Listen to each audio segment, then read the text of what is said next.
प्रत्येक साधकाला जन्म मरणाच्या फेऱ्यापासून मुक्त व्हायला पाहिजे.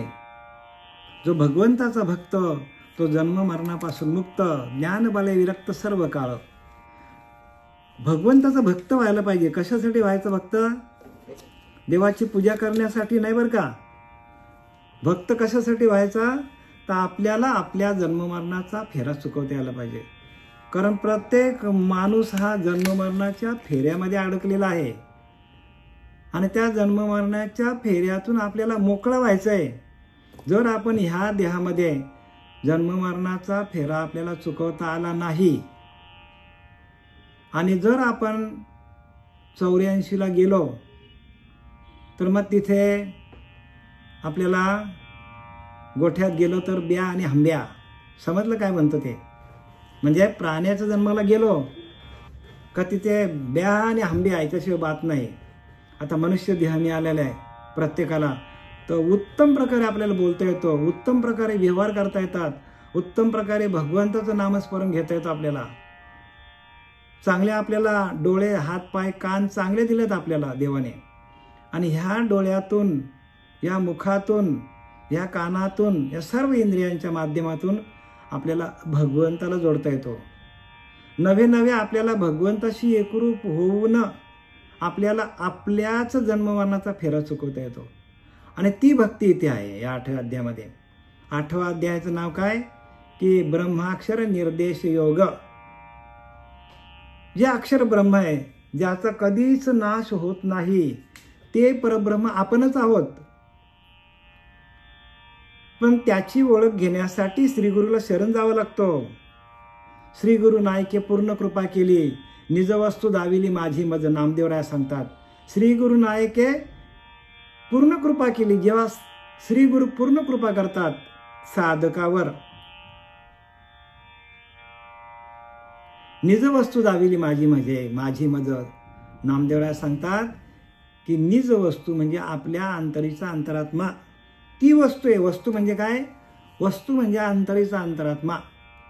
तो मला दाखवला, त्याचं भजन दाखवलं, त्याच्याशी एकरूप कसं व्हायचं ते मला दाखवलं. माझ्या श्रीगुरूने काय केलं? अंतरीच्या अंतरात्म्याचं भजन लावून दिलं. निज वस्तू दाविली माझी मज. आपण देव शोधतो कुठे? बाहेर. कुठे देव शोधतो आपण?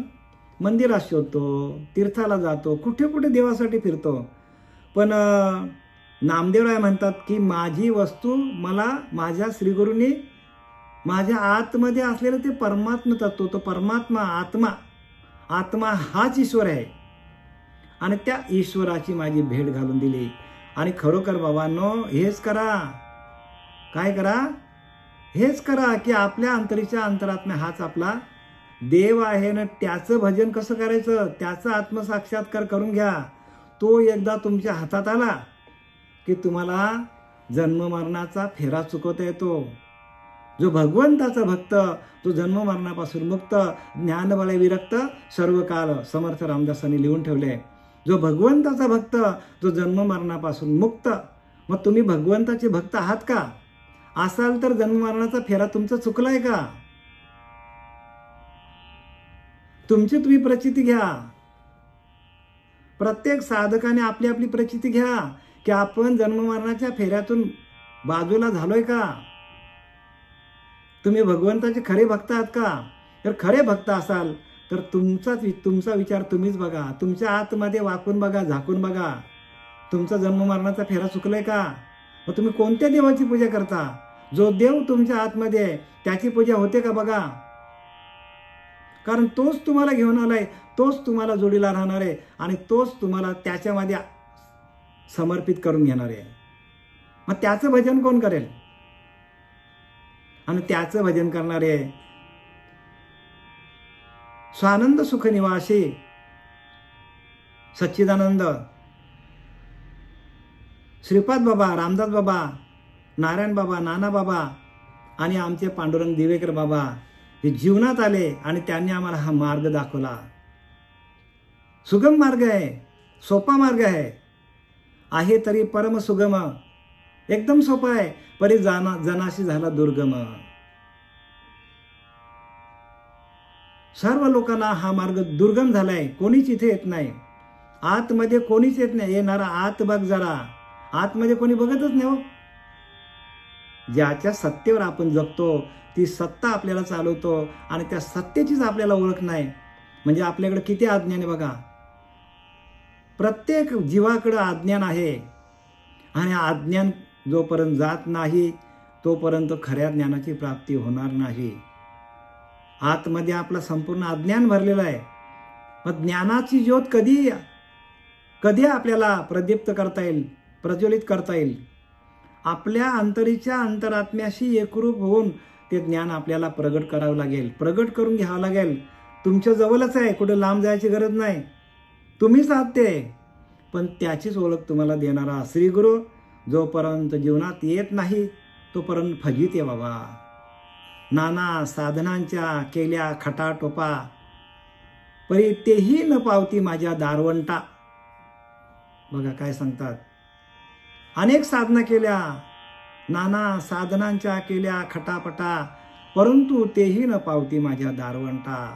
ते माझ्या दरवाजात पण येऊ शकत नाही. मग जाण्याचा उपाय काय, भगवंताला प्राप्त करण्याचा उपाय काय? तर तो उपाय आपल्या माऊलींनी सांगितलेला आहे, अक्षर ब्रह्म, ब्रह्माक्षर निर्देश योग, की ज्याचा कधीच नाश होत नाही. ते परब्रह्मतत्व आपण, मला सांगा तुम्ही, आपण दुसरा अध्याय वाचला, 6वा अध्याय वाचला, किती अध्याय वाचले आपण? सगळीकडे आपण हेच बघतो की आपला अंतरीचा अंतरात्मा त्याचा कधीच नाश होत नाही, त्याचं रूपांतर होतो. काय होतो? रूपांतर होतो. हे उपजे आणि नाशे ते मायावशे दिसे, लिहिले का नाही? मायावशे दिसे. हे एरवी तत्वता वस्तू जे असते ते अविनाशी. वस्तू म्हणजे आत्मा, आत्मा आपला अविनाशी आहे. मग आपला आत्मा अविनाशी आहे. मग त्याची भेट कधी होणार आपली? त्याची भेट जर झाली नाही आणि अंतकाले आपल्याला जर या प्रपंचाचीच आपल्याला चिंता लागली तर परत आपल्याला खालच्या योनीनं जावं लागेल. उच्च कोटीचा परमार्थ करा आणि ह्याच जन्मामध्ये भगवंताची भेट करून घ्या, भगवंताशी एकरूप व्हा, भगवंताचं भजन करा, भजनानंदामध्ये जा. जर भजनानंदामध्ये आपण गेलो नाही आणि विषय आनंदामध्ये गेलो तर मग आपण डबघाईला आलो समजायचा. मग आपली गाडी भंगारात निघेल. तर ही गाडी आपल्याला मिळालेला देह भंगारात जाण्याच्या ऐवजी आपण काय करायला पाहिजे? भगवंताच्या भजनातून त्याला आपण स्वतःला त्या भगवंतापर्यंत जाण्याचा मार्ग दाखवणारे आपले सद्गुरू आपल्या जीवनात आलेले आहेत. ते सांगतील त्याप्रमाणे करा, वाट मोकळी होईल आपली. आता काल आपण 218 पर्यंत आलो होतो. दशक 8वा समास, दशक 8वा अध्याय, दशक नाही बरं का, अध्याय 8वा आणि त्यातला श्लोक क्रमांक 23 चालू होता आणि ओबी क्रमांक 218 219 पासून आपण सुरू करूया. आता असं हे सकळ जानपा ज्ञानाशी अग्निमुळं, तया अग्नीचे प्रयाणी बळ संपूर्ण आठी. आता ज्ञानोबा सांगतात, बाबांनो ऐका मी काय सांगतो, कारण ज्या वेळेला आपला मरणाचा वेळ येईल, प्रयाणकाळी जायचा वेळ, आपल्या अंतकाल ज्या वेळेला येईल त्यावेळेला आपला जठरा अग्नी विझला जातो. जठरा अग्नीच विझला जातो. जसा एखाद्या शिगडीवर आपण अन्न शिजवायला लावलाय आणि आपली या शिगडीची आगच गेली, धान्य शिजेल का? कच्चाच राहील हो, कच्चाच राहणार आहे. तसं आपण कच्चेच राहणार आहोत. प्रत्येक माणूस हा कच्चाच राहणार आहे. मग त्यांना तो पूर्णत्वाला कधी जाईल? जर त्याची जठराग्नी सातत्याने प्रदीप्त राहिली, प्रज्वलित राहिली. जठराग्नी बरं का. आणि जठराग्नी प्रज्वलित राहण्याची जी प्रक्रिया आहे ती साधूंनाच माहिती आहे. म्हणून साधू थोर जाना कलियुगी. कलियुगामध्ये साधूच थोर आहे, पण साधूंना ओळखता यायला पाहिजे. आपण कोणालाही साधू समजून जमेल का मला सांगा? कोणालाही साधू समजू नका. ज्यांच्याकडं ह्या योगाची क्रिया आहे, म्हणजे या नामाची प्रक्रिया, योग म्हणजे नाम, जे नामाच्या माध्यमातून सगळे लोक, सगळे आत्तापर्यंत जे जे ऋषी मुनी महर्षी आले, हजारो वर्ष तपश्चर्या केली आणि त्यांनी हे ज्ञान आपल्यासाठी आपल्या समोर आपल्या हातावर दिलं. हातावर दिलं आपले ज्ञान आहे, पण ते घेता येत नाही लोकांना. आपल्या हातावर, तळ हातावर दिलाय. करतळे आवळे तैसा हरी लिहिलं की नाही? करतळे आवळे म्हणजे एखाद्या तळ हातावर एखादी वस्तू ठेवावी आणि आपण त्याची पारख घ्यावी, एवढा स्पष्ट ज्ञान संतांनी दिलेलं आहे. पण आपल्याला ते कळत का नाही? आपल्याला कळत का नाही? ते कळत नाही, वळत नाही. ह्याला एकच कारण आहे की आपण आपल्या आंतरीच्या अंतरात्म्याशी अंतर्मुख होऊन त्याचं भजन आपण करत नाही, म्हणून आपल्याला कळत नाही.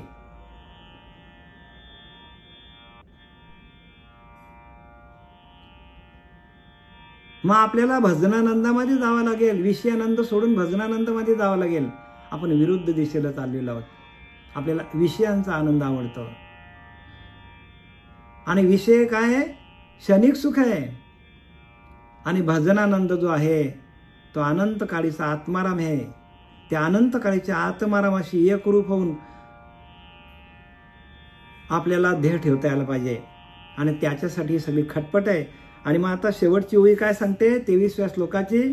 आता असं हे सकळ जानपा ज्ञानासी अग्निमुळं, म्हणजे ज्ञान आपल्याला पाहिजे असेल तर अंतकाळी आपल्याला ज्ञान टिकवायचं आहे.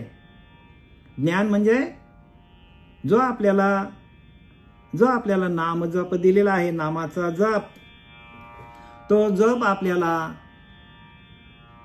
शेवटपर्यंत, आपला श्वास जरी सगळे संपले, श्वासानंतर पण आपल्या प्रत्येक रोमारोमामध्ये आपल्याला आपल्या त्या दिलेल्या नामाचं भजन करता यायला पाहिजे.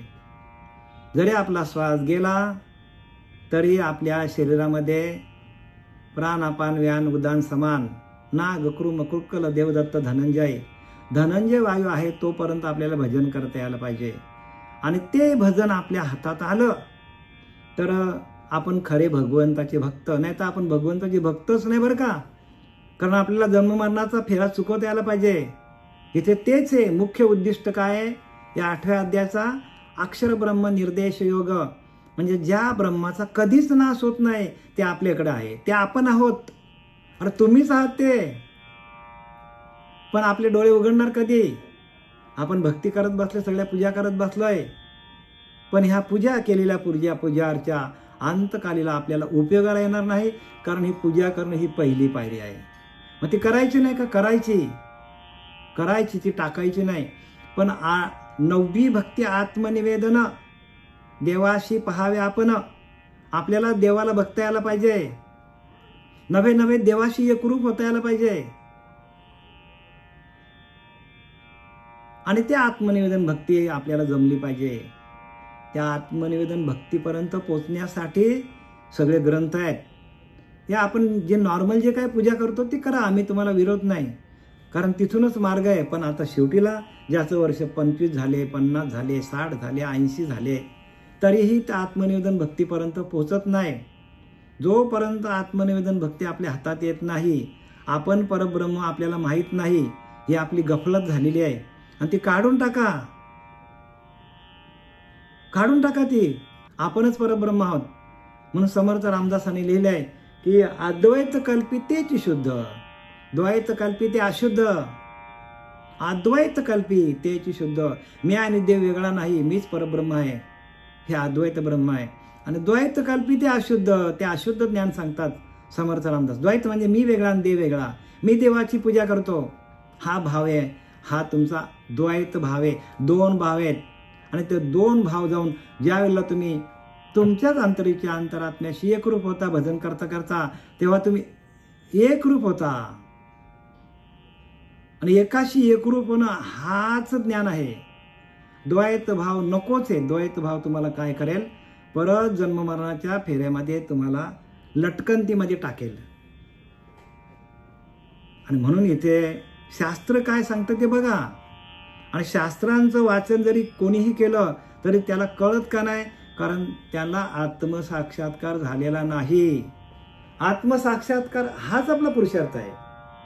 तुमच्या अंतरात्म्याचा आत्मसाक्षात्कार होणं हाच पुरुषार्थ आहे. आणि एकदा का आतमध्ये आपल्याला ते आपल्याच आत्म्याचं दर्शन झालं तर मग आपल्याला सगळी शास्त्र वाचली तर ती एका अंतरात्म्यातून प्रत्येक संताला आपल्या अंतरात्म्यातून स्वयंभू ज्ञान झालेलं आहे. स्वयंभू बरं का. कुठले शास्त्र वाचलेले त्यांनी ज्ञानोबा कोणते शास्त्र वाचायला गेले होते, ज्ञान तुकोबराय कोणते शास्त्र वाचायला गेले होते? स्वयंभू. आणि तो स्वयंभू ज्ञान, ती स्वयंभू पिंड, आणि ती संतांनी काय केलेली? स्वयंभू आपल्या पिंडाला काय केलं? जागृत केलं. आणि स्वयंभू पिंड तुम्हीच आहात. काय काय ठिकाणी म्हणतात बघ, स्वयंभू पिंड निघाली. ती पिंड स्वयंभू. अरे पण तुम्ही पण स्वयंभूच आहात ना. प्रत्येक जीव हा स्वयंभू आहे. तो भगवंतानेच निर्माण केलेला आहे. पण त्या स्वयंभू असलेल्या पिंडीचं दर्शन आपल्याला घेऊन किंवा दाखवणारा किंवा त्याचा आत्मसाक्षात्कार करणारा श्री गुरु आपल्या जीवनात येत नाही तोपर्यंत आपले मार्ग सगळे चुकलेले आहेत. आता या सर्व गोष्टी दूर राहू दे. ज्ञानाला जठराग्नी हा मूळ कारण आहे बघा. जठराग्नी मूळ कारण आहे. म्हणजे आपली जठराग्नी गेली.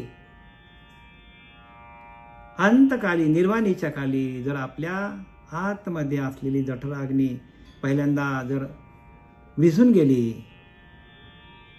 तर आपल्याला जी काय आपण आत्तापर्यंत पूजा केलेली आहे, जे आत्तापर्यंत आपण जेवढं ज्ञान कमवलेलं आहे ते सर्व कुठे जाणार आहे? ते सर्व आपल्या कचऱ्यामध्ये जाणार आहे. म्हणून आल्या समान गेल्या समान. आणि अंतरीचा अंतरात्मा कचऱ्या समान. कचरा आहे तो. आल्या समान गेल्या समान. अंतरीचा अंतरात्मा कचऱ्या समान. तोच आपल्याला घेऊन आले, तोच आपल्याला घेऊन जाणार आहे. त्याचं भजन जमलं पाहिजे. त्याचं भजन जर आपल्याला जमलं नाही तर मग आपल्याला काहीच फायदा होणार नाही. जे जे काय केलं आणि ते कशातून होतं? तर नामातून होतं. म्हणून नामापरते तत्व नाही रे अन्यथा वाया अनेक पंथा. जाशील धनी कुठल्याही पंथात जाशील, तिथं नाम नसेल तर सांगितलं फुकट जाशील. नामापरते तत्व. नाम कसं आहे? तत्व रूपाने. आणि ते तत्व प्रत्येक वस्तूच्या ठिकाणी, प्रत्येक जीवाच्या ठिकाणी आहे. आणि त्याची ओळख करून देणारा श्री गुरु जीवनात येत नाही तोपर्यंत काय आपल्या केलेले सगळे कर्म निरर्थकम होतील. आता आपण या ज्ञानेश्वरी अध्याय 8 ब्रह्माक्षर निर्देश योग त्यातील श्लोक क्रमांक 24 आणि त्या 24व्या श्लोकाचं आपण वाचन करूया. अग्निर्ज्योतिर्ह शुक्लः अग्निज्योतिर्ज्योतिर्ह शुक्लः षण्मासा उत्तरायणं तत्र प्रयाता गच्छन्ति ब्रह्मविदो जनाः. म्हणजे काय सांगतात की बघ याच्यामध्ये अंतकाली आपल्याकडं काय काय असलं पाहिजे. सगळ्यात पहिला महत्त्वाचा मुद्दा दिला त्यांनी की आपल्या जठराग्नी आपली प्रज्वलित असली पाहिजे. जठराग्नी विझली नाही पाहिजे. जर जठराग्नी विझली, बघा काय काय माणसाचं शरीर थंड होतो, सगळं शरीर थंड पडतो, पण त्याचं पोट गरम असतं अंतकाली. ज्यावेळेला माणसाचा जीव जातो त्यावेळेला शरीर थंड पडतो, पण त्याचा जठराग्नी ना आपण हात लावला पोटाला तर गरम असतो. पण ज्याचा पोटामध्ये गरम लागला नाही तर समजून जायचा की ह्याची जठराग्नी थंड झाली आहे. ताबडतोब जठराग्नी थंड झाली तर समजायचा की बाबा याचं नामस्मरण बंद पडलं बरं का. नामस्मरण ह्या खुणा आहेत, या खुणा दाखवल्यात ज्ञानोबाराने आपल्याला अंतकाली मला शरण ये, पण मला शरण कसं येशील तर ते आपल्याला आता दाखवलं मागच्या 10व्या श्लोकामध्ये की जडजडा ते विरवतू भ्रुलतामध्ये संचरतू जैसा घंटानाद लयस्तू घंटेशीचो यहोय का झाकली या घटीचा दिवा नेनी जे काय झाले किंवा या रीती पांडवा जो देह ठेवी तो केवळ परब्रह्म तया परमपुरुषा ऐसे नाम तो माझे निज धाम होऊन ठाके. ह्या पद्धतीनं देह ठेवता यायला पाहिजे आणि ह्या पद्धतीनं देह ठेवता आला तरच ती अग्नी आपल्याकडे प्रदीप्त होते बरं का. प्रदीप्त म्हणजे जठराग्नी आपली सातत्याने प्रज्वलित राहते, नाही तर जठराग्नी विझून जाते.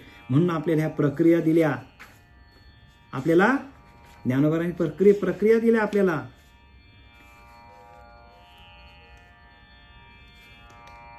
आणि दुसरी प्रक्रिया काय दिली 13व्या श्लोकामध्ये तैसे ओम हे स्मरे स्मरो स्मरे तेथेची प्राणपुरे आणि प्रणवांती उरे पूर्ण घनजे. म्हणून प्रणव एक नाम एकाक्षर ब्रह्म जान जो माझे स्वरूप परम स्मरण स्माता या परी तेजे देहाते तो त्रिशुद्धी पावे माते जया पावण्या परोत्या अनेक पावणे नाही. म्हणजे हे सगळ्या प्रक्रिया आहेत ज्ञानोबारांनी दिल्यात. हे 13व्या श्लोकामध्ये दिले ज्ञानोबारांनी. ह्या पद्धतीनं आपल्याला ध्येय ठेवता यायला पाहिजे आणि ह्या पद्धतीनं प्रत्येक जीवाला ध्येय ठेवता येतो. पण जीव श्रीगुरूंना शरण गेला तर, त्यांच्याकडून नाम घेतला तर, नाम सगळ्यात श्रेष्ठ का ठरलं कारण नामाला प्रक्रिया आहे, बाकी मंत्रांना प्रक्रिया नाहीये. मंत्र कोणी कुठलाही बोलला तरी चालेल आणि नामाला प्रक्रिया आहे. जसं दुधाचं आपल्याला तूप बनवायचं प्रक्रिया आहे, तसं आपल्याला आपल्या जीवाचं कल्याण करायचं असेल, आत्मकल्याण करायचं असेल, आपल्याच आत्म्याचं आत्मकल्याण करायचं असेल प्रत्येक जीवाचं, तर त्यांनी नाम घ्यायला पाहिजे, श्रीगुरूंना शरण जायला पाहिजे, ध्यान करावं लागेल. आणि ध्यानाच्या माध्यमातून आपल्याला जे अनुभव येतात त्या अनुभव आपल्याला तसं ज्ञानोबारांनी ज्ञानेश्वरीमध्ये लिहिलेले आहेत, नाथांनी भागवतामध्ये लिहिले आहेत आणि रामदास स्वामींनी दासबोधामध्ये तसे अनुभव लिहिले आहेत. पण हे कळेल कुणाला? जो ध्यान करेल त्याला, जो श्री गुरूंना शरण जाईल, ध्यान करेल, चिंतन करेल, अखंड चिंतन विठोबाचं, त्याला हे कळेल. आता आपण सुरुवात करूया. आता अग्निज्योतीचा प्रकाश. हो बघा, पहिला काय सांगितलंय, अग्निरूप ज्योती आपल्या आतमध्ये आहे आणि तिचा प्रकाश आपल्या आतमध्ये आहे. आपलं सगळं शरीर चालतो तो कशावर चालतो तर अग्निज्योत, म्हणजे आपल्या शरीरामध्ये अग्निरूप आहे, अग्नी आहे, अग्नी जठराग्नी आहे, जठराग्नी. आणि जठराग्नी जी आहे म्हणून आपल्याला भूक लागतो, तहान लागतो. नाही तर आपल्याला तहान लागली असती का, भूक लागली असती का? नाही लागली असते आपल्याला. मग ती अग्नी आहे आणि तो आपला टेम्परेचर बरोबर 98 डिग्रीच आहे. 99 झालं तर आपण लगेच हडबड जातो, 100 झालं तर माणूस लगेच डॉक्टरकडे जातो. म्हणजे सगळी कुठून प्रक्रिया आहे तर सगळी प्रक्रिया आपल्या जठराग्नीतून आहे. जर अग्नीत नसेल तर बाहेर बघा ना तुम्ही, सूर्य आहे म्हणून सर्व जग चालतो. सूर्यच उगवला नाही तर जग चालेल का? सूर्य आहे म्हणून सूर्याच्या प्रकाशामध्ये संपूर्ण वनस्पती आपले अन्न तयार करतात. संपूर्ण जगामध्ये सूर्य आहे म्हणून आपला सगळं चाललेलं आहे. रात्र आहे तर दिवस आहे म्हणून चाललेला आहे. सूर्यामुळं आहे. सूर्यच उगवला नाही तर. तसं आपल्याला या देहाला, या देहरूपी सूर्याला चालवणारी जी जठराग्नी आहे ती कशी आहे? दिसत नाही आपल्याला, आपल्याला दिसत नाही पण ती आहे. आणि ती अग्नी आहे म्हणून आपलं शरीर चालू आहे. आणि म्हणून इथं लिहिले आता अग्निज्योतीचा प्रकाश. ती अग्नी कशी आहे? ज्योतिरूपाने आहे. ज्ञानदेव म्हणे नयनाची ज्योती या नाव रूपे ती तुम्ही पहा. ज्ञानेश्वर महाराज सांगतात, ज्ञानदेव म्हणे नयनाची ज्योती या नाव रूपे ती तुम्ही जाणा. म्हणजे आपल्या नयनामध्ये, आपल्या डोळ्यांमध्ये 2 ज्योती आहेत आणि त्या कशा आहेत? अग्निरूपाने आहेत. आणि म्हणून आपल्याला सर्व जग दिसतो. डोळ्यामध्ये नयनाची ज्योती, ज्योत आहे. नयन नुसते बघा आता आंधळ्या माणसाला दिसतात का मला सांगा? आंधळ्या माणसाला जग दिसतो का? वस्तू दिसतात का? माणसं दिसतात का? दिसत नाही का? ज्योती नाही त्यांच्या डोळ्यामध्ये. आणि ती ज्योती प्रत्येक तुमच्या आमच्याकडे आहे. म्हणून आपण वाचतो, आपण फिरायला जातो, सौंदर्य बघतो, चांगले सिनरी बघतो. पैसा असेल तर माणूस कुठे कुठे जातो फिरायला. का? आपल्याला भगवंताने 2 ज्योती दिलेल्या आहेत आणि त्या ज्योती ज्या आहेत त्या ज्योतीच्या माध्यमातून आपल्याला दिसतो. जर आपल्याकडे ज्योती नसतील तर आपल्याला दिसेल का? आपल्याला आपल्या डोळ्यामध्ये ज्ञानदेव म्हणे नयनाची ज्योती या नाव रूपे ती तुम्ही जाणा. तो ज्योती आहे, त्या ज्योतीच्या माध्यमातून आपल्याला दिसतो. म्हणजे आपल्याला काय पाहिजे? जठराग्नी पाहिजे अंतकाली. जठराग्नी नसेल तर मग आपल्या देहाचा चिखल होऊन जातो. सगळ्या नाड्या शिरा सगळ्या बंद पडून जातात. सगळं बंद पडतं आपला आणि आपला खेळ संपतो. बाहेरी शुक्ल पक्ष आणि दिवसू. आणि बाहेर काय पाहिजे? अंतकाली देह ठेवताना आपली जठराग्नी प्रज्वलित पाहिजे. आणि म्हणून योगी काय करतात? नाभीच्या ठिकाणी उपासना चालू ठेवतात. नाभीच्या ठिकाणी जी उपासना आहे, जशी आईच्या पिंडामध्ये आपल्याला अन्न पुरवला जात होता नाभीतून आणि तिथे नामस्मरण चालू होता, त्या नाभीतून, त्या नालीतून जोडलेली नाल होती ना आईच्या पिंडामध्ये, त्या नालीतून आपल्याला अन्न आणि नाम आणि अग्नी सगळं पुरवलं जात होता. आणि तसा आपल्याला अंतकाली ती अग्नी आपली प्रदीप्त राहायला पाहिजे, प्रज्वलित राहायला पाहिजे. आणि बाहेर शुक्ल पक्ष आणि कृष्ण पक्ष नाही पाहिजे बरं का. आणि याला अर्चिरा योग म्हणतात. काय म्हणतात? अर्चिरा मार्ग. 2 मार्ग सांगितले ज्ञानोबराने. एक मार्ग आपल्याला चांगल्यासाठी आहे आणि एक मार्ग अयोग्य आहे. एक मार्ग योग्य आहे, एक काल योग्य आहे आणि एक काळ अयोग्य आहे. या दोन्ही काळामधून कोणत्या काळात आपल्याला देह ठेवता यायला पाहिजे? तर तो सांगितल्या अर्चिरा मार्ग. आणि तो आपला सुरू झालेला आता अर्चिरा मार्ग. त्या अर्चिरा मार्गामध्ये सगळ्यात पहिल्यांदा आपल्याला काय पाहिजे? तर जठराग्नी प्रज्वलित पाहिजे. आणि दुसरा काय पाहिजे? तर दिवस पाहिजे, शुक्ल पक्ष पाहिजे. शुक्ल पक्ष पाहिजे, कृष्ण पक्ष नको आहे. आणि दिवस पाहिजे, रात्र नाही बरं का. आणि दिवसू आणि समासा माझी मासू उत्तरायण. आणि उत्तरायण पाहिजे, दक्षिणायन नाही पाहिजे, उत्तरायण पाहिजे. आणि उत्तरायण कधी चालू होतो? तर जानेवारी महिन्यामध्ये मकर संक्रांतीपासून तर ऑगस्ट 15 पर्यंत उत्तरायण आहे. त्याच्यानंतर जो आहे तो 6 महिने दक्षिणायन आहे. आणि ह्या उत्तरायणामध्ये आपल्याला देह ठेवता यायला पाहिजे. आणि त्यासाठी काय आपल्याला ज्या देहाच्या आपल्या दशा आहेत अंतकाली, त्या खुणा आहेत, त्या खुणा आपण समजून आपल्याला भगवंतापर्यंत जाता येतो. आणि ह्यातील खुणा आपल्या चुकल्या आणि धूम्र मार्गाला गेलो तर मग माणसाला अधोगतीला जावं लागतो, असं ज्ञानोबराने सांगितलंय.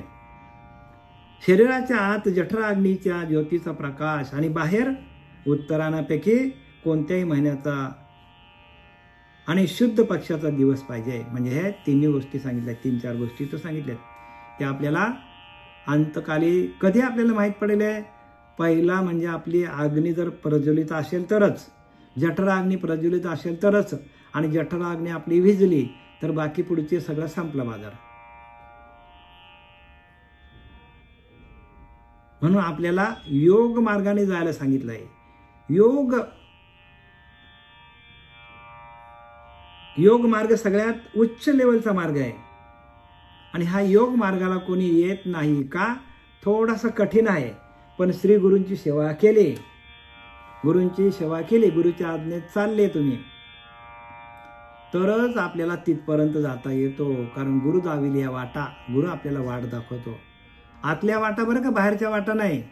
बाहेरच्या वाटा दाखवायला गुरु कशाला पाहिजे? ज्याचा खिसा गरम त्याचा देवधर्म, ज्याच्याकडे पैसा अडका तो सगळं करतो देवधर्म. मग तिथे काय लागतो का तुम्हाला? नाही. पण देवापर्यंत पोचण्याचा मार्ग दाखवणारे श्री गुरु कसे आहेत? तर ते आपल्याला अंतर्मुख करतात. अंतर्मुख म्हणजे अंतर्निष्ठ पाहिजे. आपल्या अंतरीच्या अंतरात्म्यावर निष्ठा आहे तरच तो आपल्याला काय करेल, आपल्याला घेऊन जाईल. आणि आपल्या अंतरीच्या अंतरात्म्याला सोडून आपण जी काय भक्ती करू ती भक्ती आपल्याला धूम्रमार्गाला घेऊन जाणार आहे. आणि म्हणून आपल्याला जे काय अर्चिरा मार्ग सांगितले ज्ञानोबरांनी, हा अक्षर ब्रह्म निर्देश योग बरं का, अक्षर ब्रह्म आहे की ज्या ब्रह्माचा कधीच नाश होत नाही. ते आपण आहोत, आपल्याकडेच आहे ते, पण आपण त्याला विसरलोय. म्हणून विसरले तया थोर झाले आणि पचविल्या खाणी लक्ष 84च्या. जो हा मार्ग विसरला तो 84ला जाणार असं स्पष्टपणे संतांनी लिहिलेलं आहे. विसरले तया थोर झाले हानी होतो हानी माणसाची. पचविल्या खाणी लक्ष 84च्या. तो 84 लक्ष योनीला जातो. मग 84 लक्ष योनीचा फेरा चुकवण्यासाठी आपल्याला भगवंताचा भक्त व्हायला पाहिजे. जो भगवंताचा भक्त तो जन्मापासून मुक्त, जन्म मरणापासून मुक्त, ज्ञानबले विरक्त सर्व काळ. ज्ञानाच्या बळावर, विरक्तीच्या बळावर, विवेकाच्या बळावर सर्व काळ तो काय आहे, भगवंताचा भक्त व्हायला पाहिजे. आणि भगवंताचा भक्त झाल्यानंतरच आपल्याला जन्ममरणाचा फेरा चुकवता येतो. पण तो कसा भक्त पाहिजे, कसा पाहिजे, तर ह्या योग साधनेतून आपल्याला ब्रह्मरंध्रात जाऊन आपल्याला जिथून ह्या देहामध्ये ज्या भगवंताने 10व्या दारातून प्रवेश केलेला आहे तिथे जाऊन आपल्याला भजन करता आलं. आणि तिथूनच आपल्याला जाऊन आपल्याला देह ठेवता आलं तरच आपण जन्माला आलोय, त्या जन्माचं सार्थक झालं असं समजायचं. अन्यथा बाकी कुठूनही आपला जीव गेला तर मग ते काय बरं नाही बा.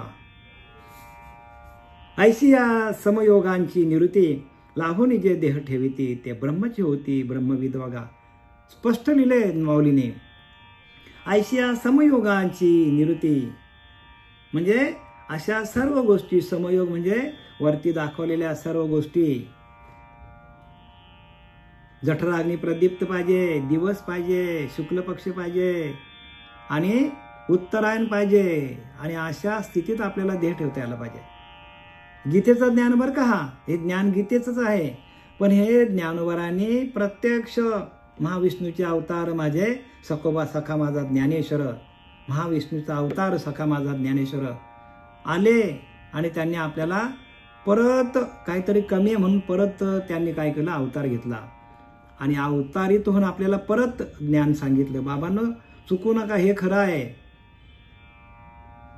कलियुगी उद्धार हरीच्या नामे, हरीच्या नामातूनच कलियुगामध्ये उद्धार होणार आहे, अन्यथा होणार नाही बरं का. लिहून घ्या. आम्ही नाही सांगत, हे संत ओरडून जीव ओरडून सांगतात, जीव तोडून आपला सांगतात. नाम घेता राहू नका, पुढे जामी नाही. तो काही कशाला सांगितलंय. ऐशी समयोगाची निवृत्ती लाहोनी जे देह ठेविती बघा. असा समयोग म्हणजे सगळीकडे परमात्मा भरलेला आहे अशी स्थिती व्हायला पाहिजे. सम म्हणजे सगळीकडे परमात्मा, सगळीकडे समस्थिती म्हणजे सगळीकडे परमात्मा भरलेला आहे. आणि आपला मन, आपलं चित्त तिथपर्यंत जायला लागेल आपल्याला. चित्त त्या समस्थितीशी म्हणजे त्या सम परब्रह्माशी, सगळीकडे असलेल्या परब्रह्म तत्वाशी आपला चित्त जाऊन त्या चित्ताचा लय करता यायला पाहिजे. मनाचा लय करता यायला पाहिजे. मनोलय करता यायला पाहिजे ब्रह्मरंध्रात जाऊन. तरच आपल्याला जन्ममरणाचा फेरा चुकवता येईल. अशा प्रकारे सर्व चांगले योग असतात जे ब्रह्माभ्यासी पुरुष आपला देह ठेवतात बघा. ब्रह्माभ्यासी म्हणजे ब्रह्माशी एकरूप होण्याचा अभ्यास. आलं लक्षात. आपण काय करत बसलोय, आपण ब्रह्माशी एकरूप होत नाही, आपण सगळ्या पूजा अर्चा करत बसलोय. ब्रह्माभ्यास शब्द काय वापरलाय, ब्रह्माभ्यास, ब्रह्माशी त्या परब्रह्म तत्वाशी एकरूप होण्याचा अभ्यास. म्हणून परब्रह्म ते सकळांपरते तयास पाहता आपणच ते, आपणच परब्रह्म आहोत. आपण आपल्या अंतरीच्या अंतरात्म्याशी एकरूप होऊन आपल्याला त्याचं भजन करून त्या भजनाच्या आनंदामध्ये जाऊन आपल्याला देह ठेवता यायला पाहिजे. आणि याच्यासाठी प्रत्येक साधकाची खटाटोप असली पाहिजे. कारण जे लिहिलंय शब्दांचं, जे लिहिलंय संतांनी, ते प्रत्येक संतांचं वाक्य हा ब्रह्मवाक्य आहे. अशा प्रकारे सर्व चांगले योग असता, असे चांगले योग जुळून आणतात ते आणि मग देह ठेवतात. आणि असा देह आपले पितामह भीष्म यांनी त्या बाणाच्या शय्येवर झोपलेला असताना देह ठेवला नाही आणि त्यांनी ह्या प्रयाण कालाची वाट बघितली. कुठल्या? अर्चिरा योग. अर्चिरा योग त्यांनी घडून आणला पहिल्यांदा. कारण ते कसे होते? इच्छा मरणी होते आणि म्हणून त्यांनी आपली इच्छा पूर्ण केली. आणि तसं प्रत्येकाला जमलं पाहिजे, आपला इच्छा मरण. आणि ते इच्छा मरण आपल्यालाही देह त्या प्रयाण कालामध्ये जे काय आपल्याला दिलं अर्चिरा योग, त्या अर्चिरा मार्गात जाऊन आपल्याला स्वतःचा देह ठेवता यावा, एवढ्यासाठी ज्ञानोबारांनी ज्ञानेश्वरी लिहिलेली आहे. आणि असे प्रत्यक्ष संत श्रीपाद बाबा अवतार घेऊन आले आणि त्यांनी आपल्याला मार्ग दाखवला. त्यांनी करून दाखवलं प्रॅक्टिकली. आणि आपल्याला ती प्रॅक्टिकल जमली पाहिजे. थेअरी सगळीकडे चालू आहे,